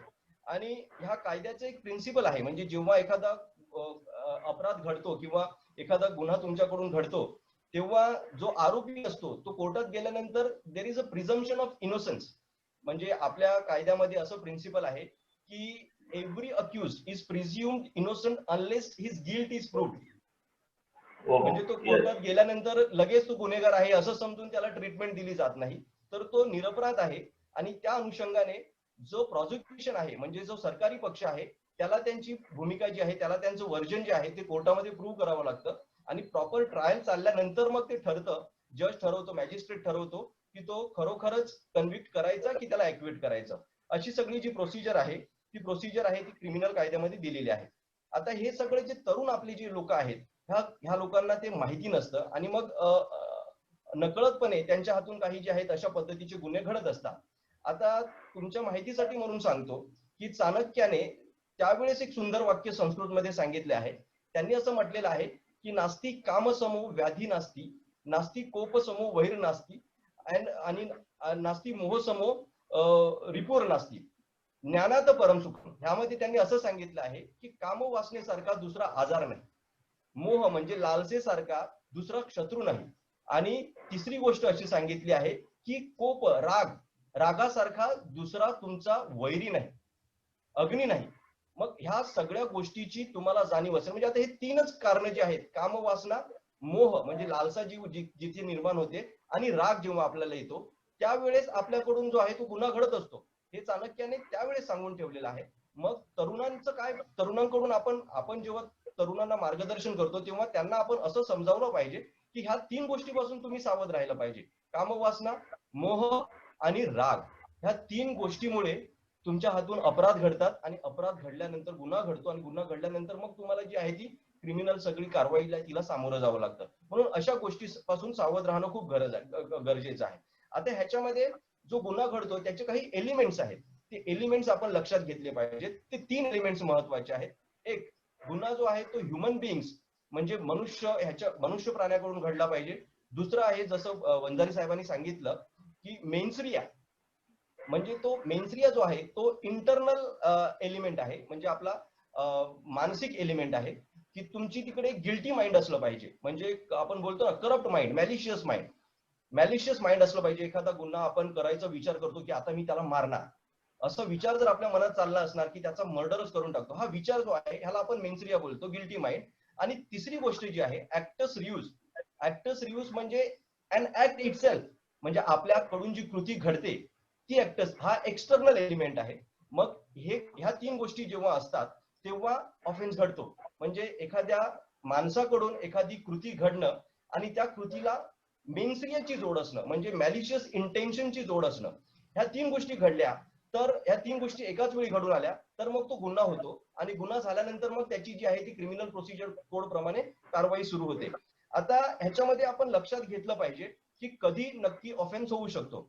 ऍक्टस रियूज आणि मेन्सरिया असेल तर मग कन्व्हिक्शन व्हायची शक्यता असते. त्यानंतर ऍक्टस रियूज असेल पण मेन्सरिया नसेल तरी सुद्धा कन्व्हिक्शनची शक्यता असते. आणि ऍक्टस रियूज नाही म्हणजे तुमच्याकडून ऍक्ट घडलेली नाही, कृती झालेली नाही, परंतु मेन्सरिया आहे, तर तुम्हाला कन्व्हिक्शनची शक्यता नाही. म्हणजे तुम्ही असं ठरवलं की मी ह्याला मारणार, ह्याचा मर्डर करणार, परंतु तुम्ही तशी कुठली कृतीच केली नाही, मेन्सरिया आहे, गिल्टी माइंड आहे, परंतु तुमच्याकडून तशी कृती घडली नाही, तर तुमच्यावरती तो गुन्हा होणार नाही. परंतु तुम्ही ठरवलं की मी ह्याला मारणार आणि एका दिवशी दांडा घेऊन गेला आणि त्याला बेदम मारलं आणि त्याच्यामध्ये त्याचा मृत्यू झाला, तर तुमचा ऍक्टस रियूज पण आलं, मेन्सरिया पण आला आणि मग त्यामुळे तो गुन्हा घडला, त्यानुसार तुमच्यावर कारवाई होऊ शकते, तुम्हाला कन्व्हिक्शन होऊ शकते. आता ह्याच्यामध्ये अजून एक महत्वाची गोष्ट आहे, दुसरी गोष्ट जी ऍक्ट ऑर ओमिशन. ओमिशन म्हणजे फेल्युअर टू ऍक्ट. म्हणजे आता आपल्याकडे काय सांगितलेलं आहे की बाबा तुमचं इन्कम अमुक असेल तर तुम्हाला इन्कम टॅक्स भरला पाहिजे, पण आपण तो इन्कम टॅक्सच भरला नाही, म्हणजे we fail to act which is expected out of you, तर ते ओमिशन होतं आणि मग त्यानुसार सुद्धा तुमच्यावरती क्रिमिनल पद्धतीने कारवाई होऊ शकते. आता ह्या सगळ्या गोष्टी ज्या आहेत ह्या एलिमेंट्स ऑफ एन ऑफेन्स म्हणजे ज्या गुन्ह्याच्या काही प्रकार आहेत, काही भाग आहेत त्याच्यामध्ये येतात. नंतरचा मुद्दा जो मी सांगितला तो मी सांगितला कॉग्नायझेबल ऑफेन्सचा. कॉग्नायझेबल ऑफेन्स म्हणजे दखलपात्र गुन्हा. आता दखलपात्र गुन्हा म्हणजे नक्की काय, तर ह्याच्यामध्ये असं म्हटलेलं आहे की where police can arrest without warrant, म्हणजे एखादा गुन्हा घडल्यानंतर त्यामध्ये मॅजिस्ट्रेट कडून वॉरंट घ्यायचं अथवा नाही घ्यायचं हे निश्चित केलं जातं. मग जेव्हा एखादा मोर सिरियस गुन्हा घडतो तेव्हा अशा पद्धतीचं वॉरंट मॅजिस्ट्रेट कडून घेण्याची पोलिसांना गरज नसते, डायरेक्ट तुम्हाला अटक करू शकतात, कारण तो खूपच सिरियस गुन्हा आहे. ते अधिकार पोलिसांना सीआरपीसी मध्ये दिलेले आहेत. मग त्या अधिकाराअंतर्गत पोलीस जे आहेत ते त्या गुन्हेगाराला, त्या आरोपीला तात्काळ अटक करू शकतात, तेव्हा त्यांना वॉरंटची गरज नसते. आणि दुसरा जो विषय आहे, दुसरा जो मुद्दा आहे non cognizable offence. Non cognizable offence म्हणजे where police need warrant from magistrate. जेव्हा एखादा छोटा म्हणजे सिरियस ऑफेन्स नाही, म्हणजे सिंपल एखादी कोणाला शिवीगाळ केली किंवा कोणाला एक चापट मारली तर हा सुद्धा गुन्हा आहे, परंतु अशा गुन्ह्यासाठी जर पोलिसांना तुम्हाला अटक करायची असेल तर पोलिसांना हे मॅजिस्ट्रेटला दाखवावं लागेल की का बरं अशा पद्धतीच्या गुन्ह्यामध्ये तुम्हाला अटक करायची आहे. तर तो गुन्हा जो आहे तो नॉन कॉग्नायझेबल ऑफेन्स असतो आणि ह्या अशा गुन्ह्यामध्ये जेव्हा आरोपीला अटक करायची असते तेव्हा पोलिसांना मॅजिस्ट्रेट कडून वॉरंट घेणं, म्हणजे जो न्यायदंडाधिकारी आहे त्याच्याकडून वॉरंट घेणं गरजेचं असतं. नंतरचा जो भाग आहे ज्याची तरुणांना माहिती असणं गरजेचं आहे की बेलेबल ऑफेन्स आणि non bailable offence. Bailable offence असे कोणते, म्हणजे ज्याच्यामध्ये तुम्हाला जामीन पात्र गुन्हे आणि अजामीन पात्र गुन्हे, कुठल्या ऑफेन्सेस मध्ये तुम्हाला जामीन मिळू शकतो आणि कुठल्या ऑफेन्सेस मध्ये तुम्हाला जामीन मिळणार नाही, हे सुद्धा महत्वाचं आहे. ह्याच्यामध्ये आपण मी थोडक्यात म्हणजे आपल्या माहितीसाठी म्हणजे मी सांगितलं तर जे गुन्हे जे आहेत ते सिरियस नसतात आणि ज्यांच्यामध्ये पनिशमेंट लेस दॅन 3 इयर्स असते असे गुन्हे जे आहेत हे शक्यतो जे गुन्हे आहेत ते बेलेबल असतात, जामीनपात्र गुन्हे असतात. आणि जे गुन्हे जे आहेत ज्याच्यामध्ये सिरियस नेचर आहे, हिनस नेचर आहे, असे गुन्हे किंवा ज्यांची म्हणजे ज्यांच्यामध्ये शिक्षा जी आहे ती 3 इयर्स और मोर इम्प्रिझनमेंट असते, असे जे गुन्हे आहेत हे नॉन बेलेबल असतात, ज्याच्यामध्ये तुम्हाला बेल मिळणं, जामीन मिळणं हे खूपच कठीण होऊन जातं. तर हा सगळा जो भाग आहे, हा सगळा भाग हा तरुणांना माहिती असणं गरजेचं आहे. जर अशा पद्धतीचं माहिती जर तरुणांना नाही मिळाली, then they are more vulnerable to the dangers of crime. जे थँक्यू सर, थँक्यू. की हा जो धोका आहे तो तरुणांना खूप आहे. येस सर, हे एवढ्या डिटेल मध्ये आणि एवढ्या लवकरात लवकर तुम्ही जेवढं सांगितलं आहे, आय थिंक वी हॅव, म्हणजे मला तर लॉच्या क्लासेसला बसल्यासारखं वाटतंय. आणि thank you so much for the detail information. जसं मी पूर्वी सर म्हणालो की हे प्रत्येक मुद्दे एवढे डीप आहेत आणि आपण याच्यावरती तासन बोलू शकतो, पण आता ही थोडक्यात माहिती सरांनी दिल्याबद्दल त्यांचे मी आभार मानतो. वंदना साहेब, तुम्हाला या मुद्द्यावरती काय 2 शब्द बोलायचे आहेत का? मला या मुद्द्यावर 2 शब्द बोलून नंतर पुढचा मुद्दा सेल्फ डिफेन्स लॉज सलग घ्यायचा आहे, जेणेकरून आपण वेळही वाचेल. मला याच्यातल्या 2 गोष्टी फार छान वाटल्या. खरं तर फार विस्तृत आणि अतिशय लागवी शब्दामध्ये जॉर्ज साहेबांनी सगळं सांगितलं. एका क्षणाला मला असं वाटलं की लॉच्या लेक्चरला गव्हर्नमेंट लॉ कॉलेजमध्ये मी बसलेलो आहे LLB करत असताना, आणि सगळं मस्तपैकी कॉग्निजेबल नॉन. खरंच आहे, या छोट्या छोट्या गोष्टी थोडंसं डिटेलमध्ये गेल्यामुळे जरा येतो, परंतु कसं आहे की ह्या समजणं फार आवश्यक आहे. कुठली कृती ही मी रॉंग किंवा क्रिमिनल रॉंग जेव्हा माझ्या ह्याच्यात म्हणालो, त्याच्यामध्ये त्यांनी सूक्ष्म हे सांगितलं की कुठली कॉग्निजेबल कुठली नॉन कॉग्निजेबल, आणि सांगा घटनेचा उल्लेख ह्या शिक्षणामध्ये असला पाहिजे. अगदी योग्य आहे, घटनेचा उल्लेख असलाच पाहिजे. पण आपल्या नागरिक शास्त्र किंवा व्हॅल्यू ऍडेड एज्युकेशन जे आहे, व्हॅल्यू एज्युकेशन आहे, त्याच्यामध्ये घटनेचा आपण उल्लेख केलेला आहे फार अगदी थोड्या ह्याच्यामध्ये, अतिशय प्रिलिमिनरी स्टेजला असं. पण मला असं वाटतं, जे चाणक्याचं उदाहरण त्यांनी दिलं आणि राज्यघटनेचे आपल्या, जेव्हा घटना निर्माण झाली ना, त्या घटना पीठासमोर 983 दिवस आम्ही लोक सगळे देशातले बुद्धिवंत, विचारवंत, प्रज्ञावंत हे जे कथ्याकूट करत होते, त्याचे 12 व्हॉल्यूम आहे.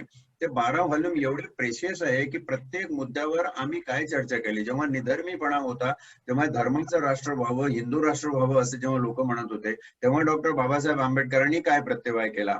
जेव्हा राष्ट्रगीत आपलं होतं, तयार व्हायचं होतं, तेव्हा राष्ट्रगीताच्या 3 गीतं कॉम्पिटिशन मध्ये होती. जनगण मन बरोबर, वंदे मातरम आणि सारे जहां से अच्छा, यम्मा इक्बाल यांचंही गीत होतं. या 3 गीतामधून राष्ट्रगीत हे टागोरांचं, रवींद्रनाथ टागोरांचं राष्ट्रगीत म्हणून जनगण मन जेव्हा निष्पन्न झालं, त्याची मूळ व्हॅल्यू काय होती की जन गण मन. जन म्हणजे सर्वसाधारण लोक, सर्वसाधारण लोकांच्या गणात, गण म्हणजे असे लोक की ज्यांना सारासार विचार आहे, काय चुकीचं काय बरोबर समजू शकतात. आपण थोडक्यात असं समजू की 18 वर्ष वय म्हणजे जिथे तुम्हाला वोटिंग राईट प्राप्त होतात ते गण झाले जनातले. अशा गणांच्या मनात काय चाललेलं आहे त्याच्यातून निर्माण होतात लीडर. अधिनायक जय हे, जनगण मन अधिनायक जय हे. आणि असे अधिनायक, असे लीडर जेव्हा संसदेमध्ये किंवा राज्याच्या विधानसभेमध्ये निवडून जातात, ते पॉलिसी तयार करून शेतीच्या असो, वित्तीय असो, संरक्षण खात्याच्या असो, ते या भारताच्या विकासाला हात लावतात. म्हणून भारत भाग्य विधाता, जनगण मन अधिनायक जय हे, भारत भाग्य विधाता. हा जेव्हा डॉक्टर बाबासाहेब आंबेडकरांनी घटनापीठासमोर सांगितल्यावर सगळ्यांनी एकमताने मान्यता दिली.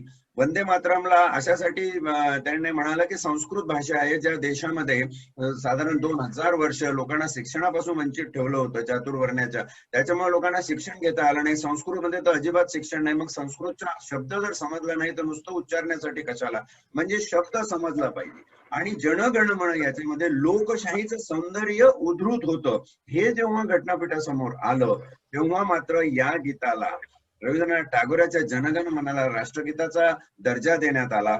याचा अर्थ असा नाही की वंदे मातरमला टाळलं, वंदे मातरमला सुद्धा दर्जा देण्यात आला. सी द इन्क्लुझिव्हनेस, समावेशक मन कसं असतं, आणि ते भारतरत्न डॉक्टर बाबासाहेब आंबेडकरांचं होतं. ते म्हणाले की संसदेचं कुठलंही अधिवेशन सुरू होताना आणि संपताना, सांगता होताना वंदे मातरम हे म्हटलं गेलं पाहिजे. म्हणजे वंदे मातरमला मान दिलेला आहे. आणि सारे जहां से अच्छा हे जे गीत यम्मा इक्बालचं होतं, त्या गीताला मिलिटरीच्या आणि पोलिसांच्या संचालनामध्ये, सिव्हिल डिफेन्सच्या, होमगार्डच्या संचालनामध्ये हे गीत वाजवलं गेलं पाहिजे देशाचा अभिमान म्हणून.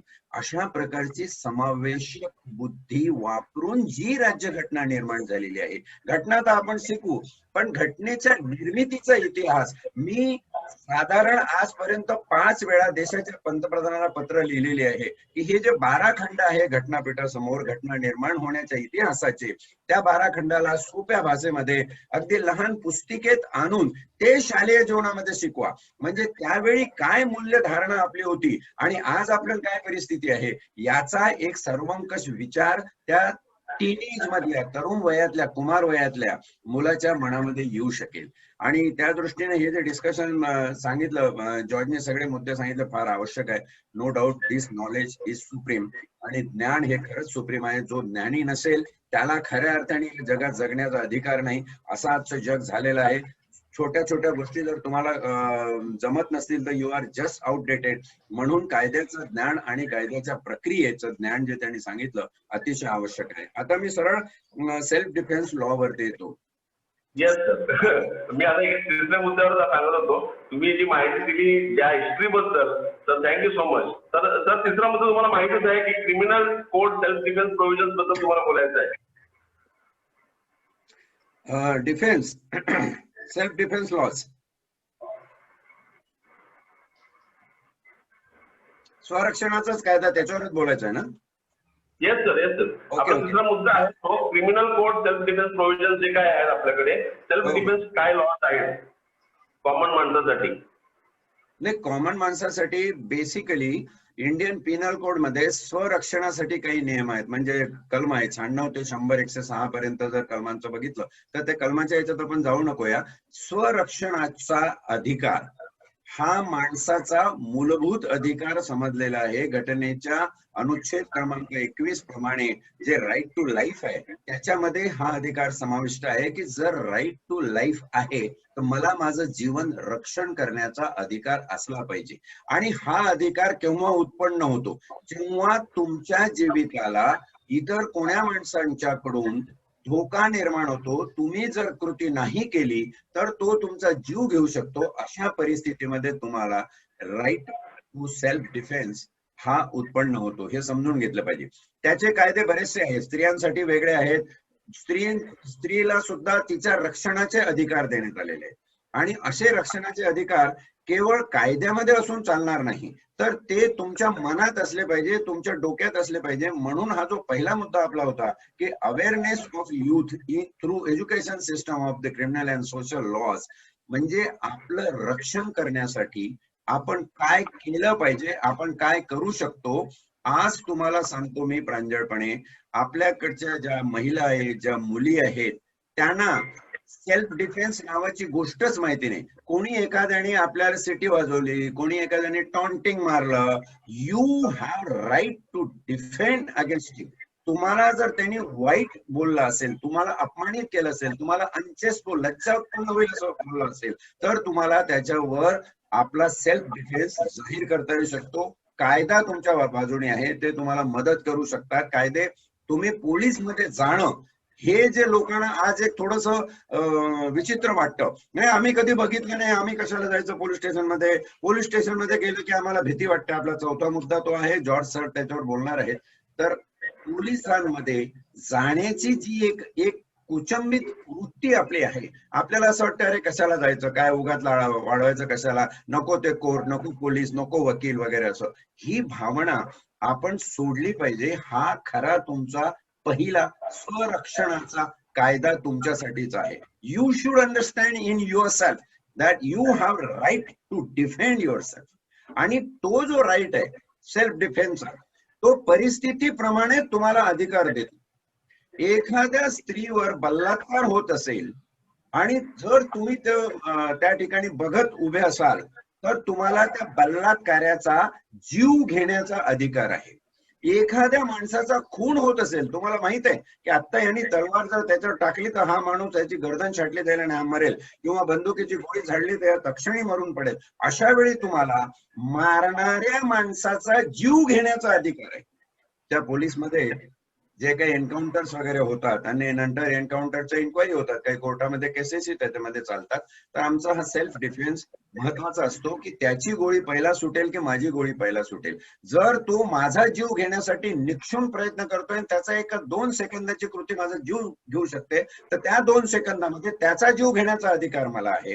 हा जो सेल्फ डिफेन्सचा कायदा आहे, त्याचे दोन्ही अंग आपण तपासून बघितले पाहिजे. एक सोशल, एक सामाजिक आणि एक कायदेशीर लिगल. सोशो लिगल अँगलनी आपण जर सेल्फ डिफेन्स समजून घेतलं, सेल्फ डिफेन्स साठी आपण कुठे कुठे अप्रोच होऊ शकतो, डोमेस्टिक व्हायलन्स ऍक्ट मध्ये काय सेल्फ डिफेन्स मेकॅनिझम इन्क्लूड केलेला आहे, हा खरं तर मोठ्या शिक्षणाचा भाग आहे. मला वाटतं बेसिकली शॉर्ट टाइम मध्ये आपण एवढंच सांगू शकतो की सेल्फ डिफेन्स तुम्हाला स्वतःचं रक्षण करण्याचा अधिकार घटनेने दिलेला आहे. तो तुमचा जीवनाचा मूलभूत अधिकार आहे आणि त्या अधिकाराची पाठराखण करण्यासाठी आपल्याकडे कायद्याची मांदियाळी आहे. एक 20 ते 22 कायदे असे आहेत की ज्याच्यामध्ये तुम्ही त्या त्या परिस्थितीमध्ये तुमचा डिफेन्स करू शकता.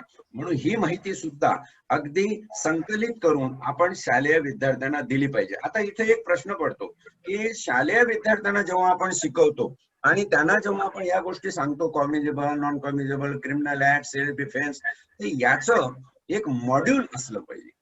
याचं मॉड्यूल कसं असावं याच्यासाठी कायदे विषयक जे तज्ज्ञ आहेत त्या लोकांनी बसून त्याचं मॉड्यूल तयार करण्याची गरज आहे. आणि त्याला एक पॉलिटिकल विल सुद्धा लागतं ते मॉड्यूल इम्प्लिमेंट करायला स्कूलमध्ये. मला आठवतं डॉक्टर विठ्ठल जे होते त्यांनी लैंगिक शिक्षण कसं द्यावं, लैंगिक शिक्षणाबद्दल चे काय काय कायदे असू शकतात, तिथे स्वरक्षणाचा अधिकार कुठे कुठे आहे, हे टीनेज मध्ये कसं शिकवलं जावं याचं एक मॉड्यूल तयार करून विठ्ठल प्रभू, डॉक्टर विठ्ठल प्रभू आज ते नाही आहेत, त्यांनी हे मॉड्यूल तयार करून महाराष्ट्र शासनाकडे दिलेलं आहे. पण त्या मॉड्यूलचं अजून इम्प्लिमेंटेशन होत नाही. म्हणून मी म्हटलं की हे सगळं करण्यासाठी आपले जे तिन्ही चारी आजचे मुद्दे आहे हे करण्यासाठी एक पॉलिटिकल विल पाहिजे.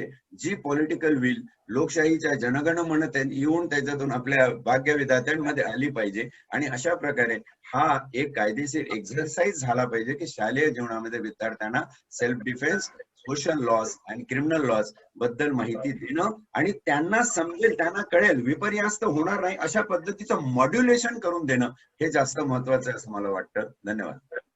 Thank you sir, thank you so much, thank you sir. आपण आता शेवटच्या मुद्द्यावर वळूया, basic human rights and protection from police atrocities. तर जॉर्ज सर, हे जे पोलीस अॅट्रॉसिटीज म्हणजे एकदम आपण जे रोज पेपरला वाचतो की पोलिसांनी बेदम कुणाला तरी आतमध्ये मारहाण केलं आणि त्याच्यामुळे त्याचा त्या अनसस्पेक्टिंग किंवा जो निर्दोष आहे त्याचा जीव गेला. Not only those, but the police atrocities which are happening all around the road, street side ला. म्हणजे आमच्याकडे आता मी एक माझ्या डोळ्यासमोर एक घटना बघितली या कोविड मध्ये की 2 पोलीस बाईक वरती येऊन एका इनोसंट बिझनेसमॅनला जस्ट तो सिगरेट ओढत होता तर त्याला पकडून बेदाम मारला त्यांनी. मध्ये दोघांच्या मध्ये त्यांनी बसवलं आणि कुठेतरी लांब घेऊन त्याचे पैसे वगैरे काढले खिशातून आणि त्याला परत पाठवलं. मला दुसऱ्या दिवशी कळलं की त्याला धमकी पण दिली की सांगायचं नाही आणि त्याला खूप मारलं होतं आणि तो बारीक होता अंगाने. 2-4 दिवस अशा ज्या घटना घडतात आणि तो जो जसं सरांनी सांगितलं की त्याला ती हिंमत होत नाही पोलीस स्टेशनला जाऊन कंप्लेंट करण्याची. अशा कॉमन मॅन आपण जो म्हणतो, जो कॉमन मॅन आहे त्याला अशा जेव्हा पोलीस अॅट्रॉसिटी घडतात तर त्याच्याबद्दल आपण आता काय करू शकतो?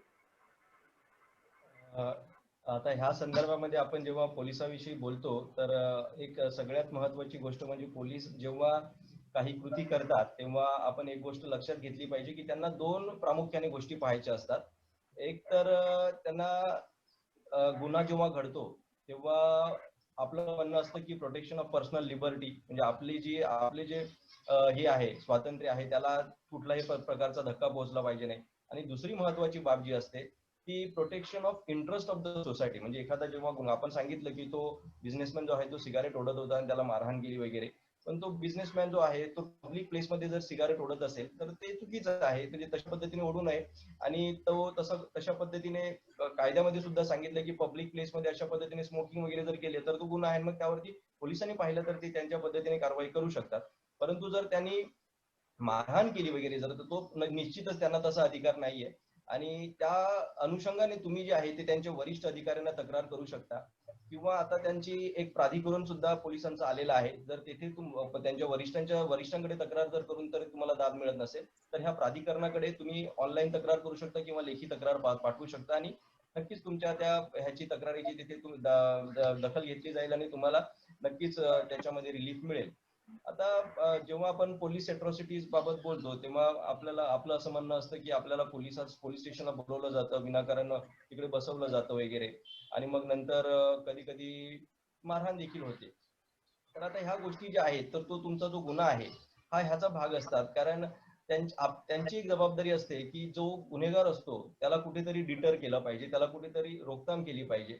आणि पोलीस जे आहेत ते सरसकटच सगळे जरी सांगितलं की एखाद्या माणसाने जाऊन गुन्हा पोलिसांसमोर त्यांची फिर्याद दिली तर त्यांना ती बघावी लागते आणि जर कॉग्नायझेबल ऑफेन्स असेल तर तो FIR दाखल करावा लागतो. पण पोलीस कधी कधी, कारण जर असं झालं तर अनेक FIR होतच राहतील, ते सुद्धा त्यांच्या स्तरावरती प्रयत्न करतात की बाबा हे प्रकरण जे आहे ते मिटलं पाहिजे. मग ते दोन्ही पक्षकारांना बोलावतात आणि त्यांना समज देतात की बाबा हा विषय, कारण एखादा FIR झाला अशा पद्धतीने सुद्धा कार्यपद्धती मध्ये राहणारे असे पोलीस अधिकारी आहेत जे समज देतात की बाबा जर FIR झाला तर एखादा तरुण मुलगा असेल कॉलेजला वगैरे महाविद्यालय शिक्षण, मग त्यांच्या करिअरची वाट लागते. आपण बघितलं पाहिजे की हा गुन्हा FIR वगैरे जो होणं त्यामुळे समाजामध्ये बदनामी तर होतेच, परंतु कधी कधी एखाद्या व्यक्तीची कारकीर्द सुद्धा खराब होऊन जाते या गुन्ह्यामुळे. जर समजा आता आपल्याकडची बरीचशी मुलं जी आहेत ती परदेशात शिक्षणाला जातात, FIR असेल तर मग त्यांना विजा मिळत नाही, त्यांचा पासपोर्ट कधी कधी आहे तो लवकर मिळत नाही, त्यामुळे नंतर त्यांना कोर्टाकडून एक्झेम्पशन घ्यावं लागतं, अशी सगळी परिस्थिती असते. तर हे पोलीस अॅट्रॉसिटीचा विचार करताना आपण ह्या सगळ्या गोष्टी सुद्धा विचारात घेतल्या पाहिजेत. पण जर अधिकच आपल्याला त्रास होत असेल तर मी तुम्हाला सांगितलं की तुम्हाला नेहमीच त्यांच्या विरुद्ध त्यांच्या वरिष्ठ अधिकाऱ्यांना तक्रार करता येईल किंवा आता जे प्राधिकरण नव्याने सुरू केलेलं आहे पोलिसांचं तिकडेही तुम्हाला त्याबाबत तक्रार करता येईल.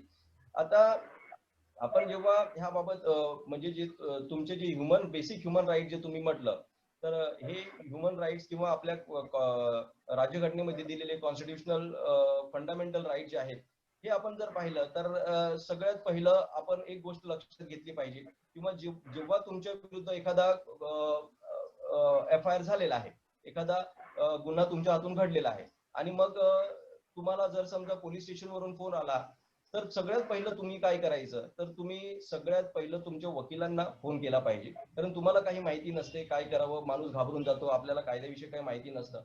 वकिलांना फोन करायचा, त्यांचं ओपिनियन घ्यायचं. जर समजा तो कॉग्नायझेबल ऑफेन्स असेल, दखलपात्र गुन्हा असेल, परंतु जर तो इतका सिरियस नेचरचा नसेल तर त्याच्यामध्ये, आणि जर त्या फॅक्ट्स मध्ये तुमची म्हणजे एखाद्या व्यक्ती ज्याच्यावरती तो गुन्हा झालेला आहे त्याची इन्व्हॉल्वमेंट नसेल, तर अशा केसमध्ये तुम्हाला अटकपूर्व जामीन जो आहे तो सत्र न्यायालयातून किंवा हायकोर्टातून घेता येऊ शकतो. आणि ह्या अशा गुन्ह्यामध्ये जर त्या वकिलांनी तुम्हाला सांगितलं की तुम्ही पोलीस स्टेशनला जाण्या अगोदर तुम्ही थांबा आणि पहिला आपण सत्र न्यायालयातून अटकपूर्व जामीन घेण्याचा प्रयत्न करू. हा अटकपूर्व जामीन जो आहे तो 2 स्टेजमध्ये चालतो, इंटरिम आणि फायनल.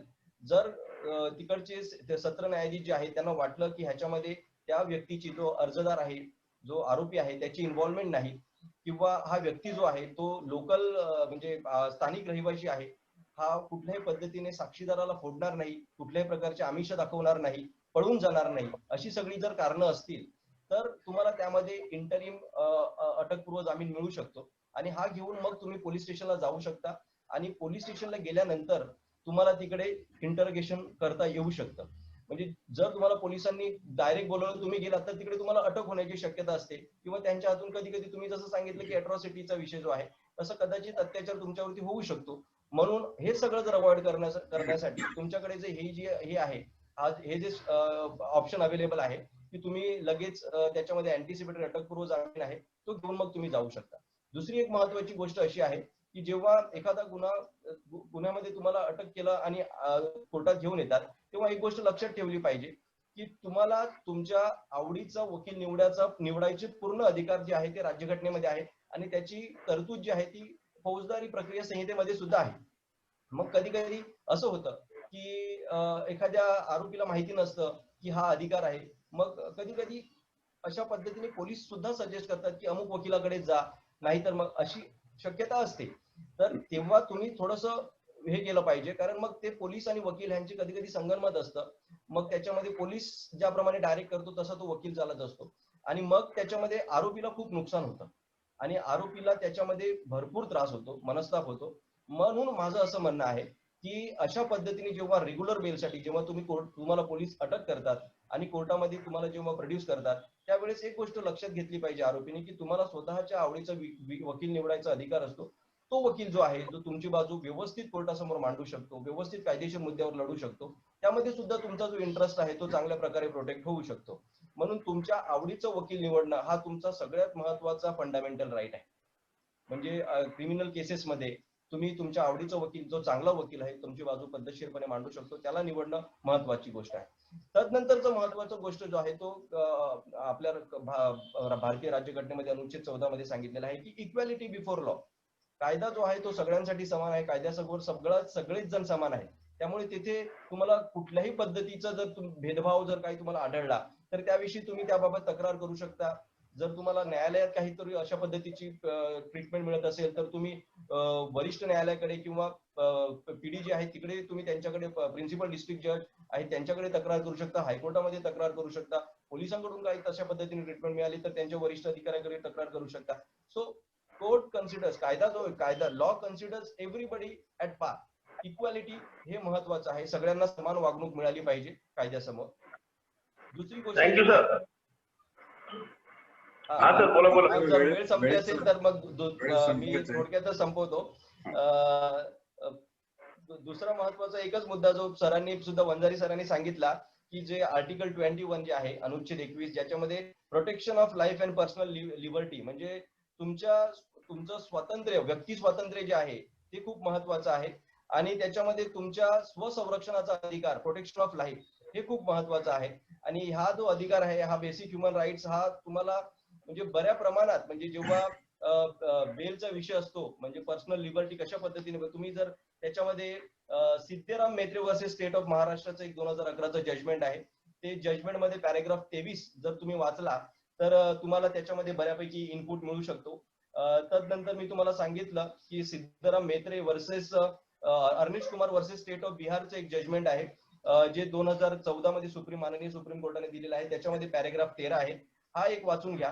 आणि एक महत्वाचं जजमेंट मी येथे कोट करू इच्छितो, ते आहे ऍश मोहम्मद वर्सेस शिवराज सिंग. हे सुद्धा एक सर्वोच्च न्यायालयाचं, माननीय सर्वोच्च न्यायालयाचं एक महत्वाचं जजमेंट आहे, त्याच्यामध्ये पॅरेग्राफ 10.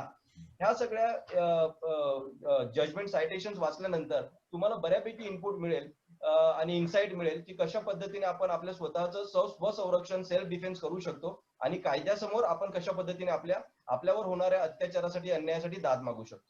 इतकं बोलून मी माझं संपवतो. Thank you so much. Thank you sir. George sir, thank you so much. Vanjari साहेब, आपण मला माहिती आहे की हा विषय जेवढा आपण जेवढं बोलाल तेवढं कमीच आहे. तुमचं 2 शब्दाने 2 मिनिटात तुम्ही सर मत सांगू शकाल का? नाही, लगेच अगदी 2 मिनिटात सांगतो, कारण मला पण एका दुसऱ्या चॅनलवर जायचंय, त्याची घाई आहे. कसं आहे, पोलीस अॅट्रॉसिटीज या होतात, पण बेसिक पोलीस अॅट्रॉसिटीचं जे मूळ आहे, पोलीस अॅट्रॉसिटीचं बीज आहे, ते आपल्या अज्ञानात आहे, आपल्याला माहित नसतं.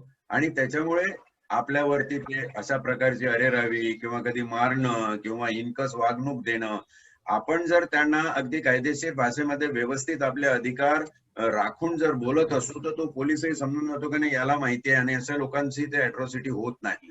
पण तरीही मी हा मुद्दा डिनाय करत नाही. पोलीस स्टेशनमध्ये चांगली वागणूक मिळतेच असा काही दावा करत नाही.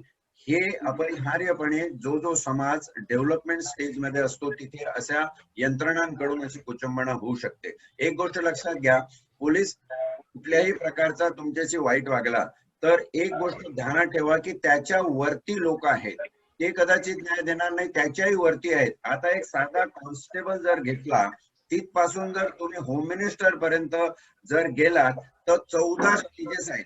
मला सांगा, 14 स्टेज मध्ये एकही कोणी असा असणार नाही की जो तुमच्या याची दखल घेणार नाही. आपण त्याचा पाठपुरावा केला पाहिजे. अॅट्रॉसिटी जर झाली असेल आणि तो अन्याय तुमच्यावर व्यक्तिशः झाला असेल तर तो सहन करून घ्यायचा नाही.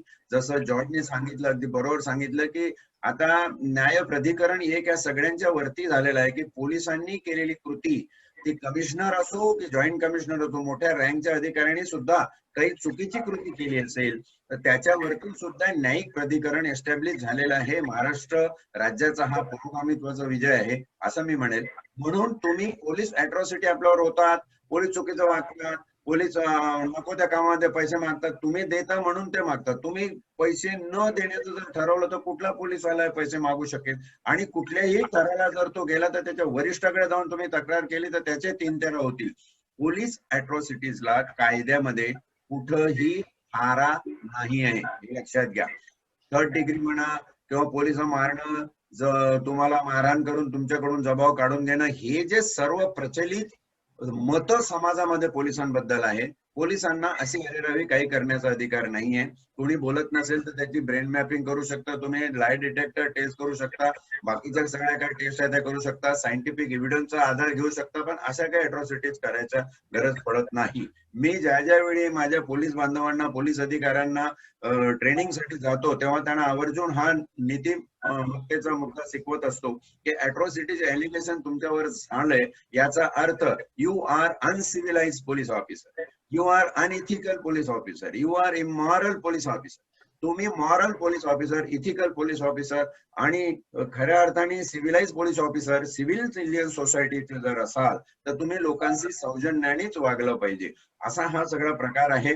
एकंदरीत आजच्या या 4ही मुद्द्यांमध्ये खूप छान माहिती शेअर झाली, कायद्याची, अँटिसिपेटरी बेल पासूनची सगळी. मला वाटतं बेसिकली आपण एक विद्यार्थी डोळ्यासमोर ठेवून आणि अशी अजाण मनाची व्यक्ती, अशी मुलं की त्यांना खूप काही बॉम्बार्डिंग किंवा कायद्याचा कलम किंवा अमुक कोर्टाचं सायटेशन, सुप्रीम कोर्टाचं, त्याच्यात जनरल पब्लिकला इंटरेस्ट नसतो unless they have been rigorously subjected to legal proceedings. त्यासाठी एक मॉड्युलेशन म्हणून आजचा जो प्रोग्राम होता, जो मेसेज सगळ्यांना याच्यातून 3-4 मुद्द्यावरून तुम्ही तो दिला, आय सॅल्यूट यू. आणि खूप छान हे सगळं झालेलं आहे. फक्त आता विनंती एकच आहे मॅनेजर्स माझी की I have to run for another show, so kindly give me permission. तुम्ही तुमचा प्रोग्रामचा समारोप करा. मी सगळ्यांची मनपूर्वक रजा घेतो. Thank you very much. सर फक्त 2 मिनिटच घेतो तुमची. काही पार्टिसिपेंट्स आहेत त्यांच्याकडे 1-2 प्रश्न आहेत. 1-2 मिनिटांमध्ये जर आपण तुमच्यासाठी प्रश्न आहेत, तुम्ही जर गेलात तर जॉब तर घेतीलच, पण तुमची 2 मिनिटांसाठी फक्त एक प्रश्न. Nilesh, over to you. And Besti ma'am, जर कोणाचे प्रश्न असतील तर सरांना विचारून घ्या 1-2. Go ahead. Besti, can you take up? Noel Pereira asks if he can explain about the law of tort in India. Law of torts. Yes. Law of torts are all been converted into civilian laws. The civil wrong is tort, and that's why civil courts are there. But there are certain psychologically inflicted injury करने वाले acts होते हैं. In some countries, such tort acts have been designated as criminal acts. But in India, so far that awareness has not come. So in India, all tortious acts or all tortious wrong been categorized as civil wrong, and you have a remedy available in civil court through the advocates. Sir, जे law of tort मी ऐकलेलं आहे की समजा त्या देशामध्ये, foreign countries मध्ये आपल्या देशातला नागरिक जर मृत्यू पाहिला कुठल्या इन्सिडेंटने, except suicide, if he is dead, तर prima facie is considered the responsibility of that country, आणि कंपन्सेशन त्या कंट्रीने आपल्या या द लिगल हेअर जे आहेत या देशामध्ये त्यांना दिलं पाहिजे. त्या संदर्भात हा लॉ ऑफ टॉर्ट काय आहे? नाही, त्या संदर्भात लॉ ऑफ टॉर्ट आहे. ज्या कंट्रीमध्ये असं डेथ झाली, आता माझा एक मित्र, आम्ही कॉलेजमध्ये एकत्र होतो, ही बिकम इंजिनियर, आणि तो साऊथ आफ्रिकेमध्ये गेला होता. त्याच्या साऊथ आफ्रिकेमध्ये एक इन्सिडेंट झाला. ते दिवाळीचा दिवस होता, पार्टी करून घरी परत येत होते, तर त्यांना एक हत्तीचा झुंड त्यांच्या रस्त्यावर आला, आणि त्या हत्तीच्या झुंडाने त्यांची कार इतकी टळटळ करून खाईमध्ये टाकली की सगळे लोक कार मधले मृत्युमुखी पडले. तर तो ज्या कंपनीच्या वतीनं गेला होता, तो ज्या प्राधिकरणाच्या वतीनं गेला होता, त्या कंपनीला तिथल्या गव्हर्नमेंटनी कॉम्पेन्सेशन दिलं आणि त्या कंपनीच्या मार्फत ते कॉम्पेन्सेशन त्याच्या बायका मुलांना मिळाले. आता समजा गव्हर्नमेंटच्या थ्रू कोणी गेला असेल, जसं मी युनायटेड नेशनला इंटरनॅशनल पोलीस ऑफिसर म्हणून I was representing government of India. तर गव्हर्नमेंट ऑफ इंडिया या गव्हर्नमेंट जर माझं तिकडे काही कमी जास्त झालं तर ते गव्हर्नमेंट आणि हे गव्हर्नमेंट यांच्यामध्ये एक ट्रिटी साईन असते आणि त्या ट्रिटी साईन प्रमाणे तुम्हाला ते कॉम्पेन्सेशन मिळतं. प्लस तुम्ही पर्सनल लेवलवर सुद्धा कॉम्पेन्सेशन त्या देशाकडून डिमांड करू शकता किंवा आपल्या इथल्या कंपनी किंवा राज्य सरकार केंद्र सरकारकडून डिमांड करू शकता. But that is a matter of tribunal litigation. म्हणजे त्याच्यामध्ये ते ठरवतं, जे प्रचलित कायदे आहे त्याच्यावरून ठरवतं की खरंच यांना ते एक्स्ट्रा कॉम्पेन्सेशन देण्याची गरज आहे का. तसं असेल तर तेही तुम्हाला मिळू शकतं. हे दोन्ही अधिकार तुमचे. Sir, Yes, there, sir. Thanks. Actually, there is one question from Sir John Pinto. Can we take it up, please? Okay. John, go ahead. yes, so there is this question from one of our members, John Pinto. He asks, if a woman files a false case of molestation against a man and it is proved that the case was filed with malified intentions, is there any law to punish such a person for wrong accusation and defamation? Yes. If the case file proved to be a wrong case, we call it B summary. If it is a wrong case and he has maliciously filed that case, then you can sue him for defamation and compensation and against damages, whatever damages you sustain. In this case, the quantum of damages will go psychology wise. त्याच्याने तुमचा मानसिक छळ किती झालेला आहे आणि त्या मानसिक छळाप्रमाणे you can quote your compensation amount maybe in crores. The court will definitely decide. No one will at their own whim to lodge false cases against such person, but that falsification need to be proved under the court of law. Thank Thank you. you so much. Thank you so much. God bless you all. Thank you so much. तुम्ही वेळ काढून BCB साठी एवढा वेळ दिला आणि बीसीबीच्या तर्फे तुमचे आभार मानतो. Thank you so much. Thank you sir.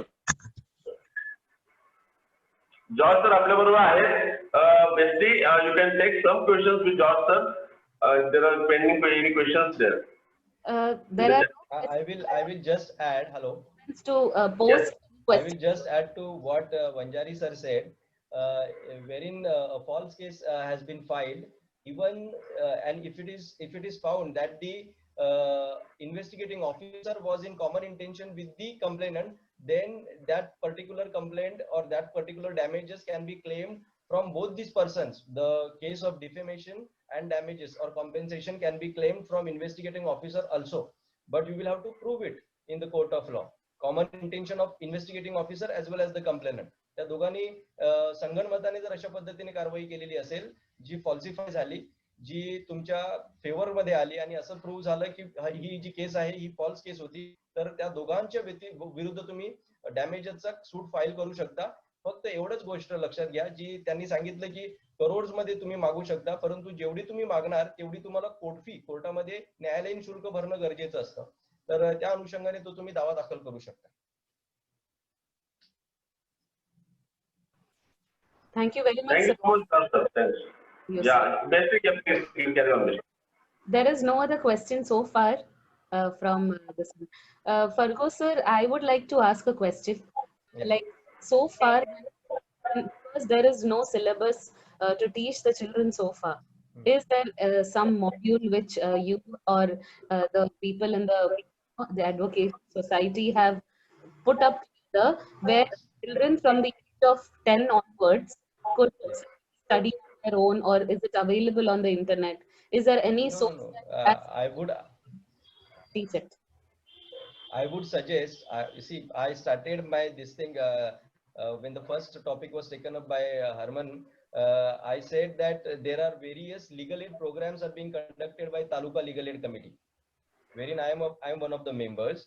So if you want such kind of a legal aid program, you can always approach me, or you can directly approach Taluka Legal Aid Committee, which is in Vasai Court, and they will conduct a program for the students, or they can nominate an advocate or judge who can conduct such program for the students. I don't know whether they have started taking any such kind of webinars or not, But we can request, we can put up a request and they can arrange it. There is no problem. If the judges are busy, then the advocates can conduct such program. There is no problem. Because Panel advocates can conduct.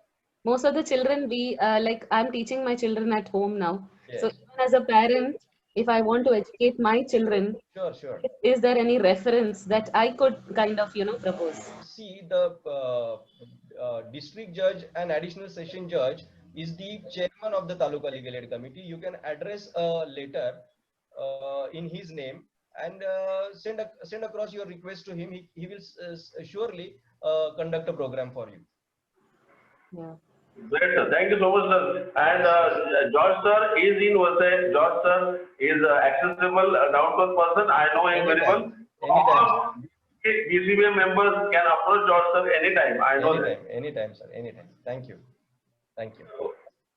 Nilesh sir, over to you for the final conclusion. Thank you, sir. We are running out of time, so I will not take much time. Now, as an announcement, we have our 49th meeting on 9th October, same time, but 6 p.m. The meeting time that we have, 6 p.m. to 7:30. So that's the 49th meeting. And then probably we are planning to have our physical meeting, that is the 50th meeting on November 13th. So we are planning to have it physically if at all everything settles down. So आपण म्हणजे 50व्या meeting साठी बघत आहोत जर possible झाली तर.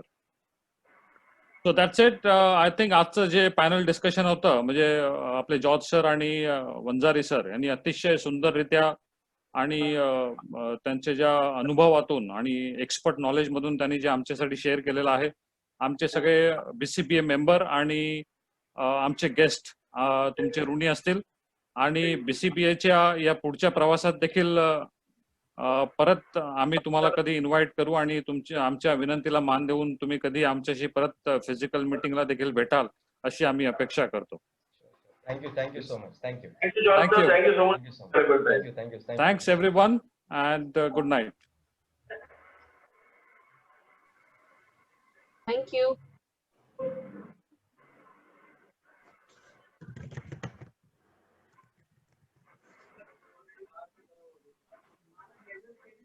Thank you, everybody.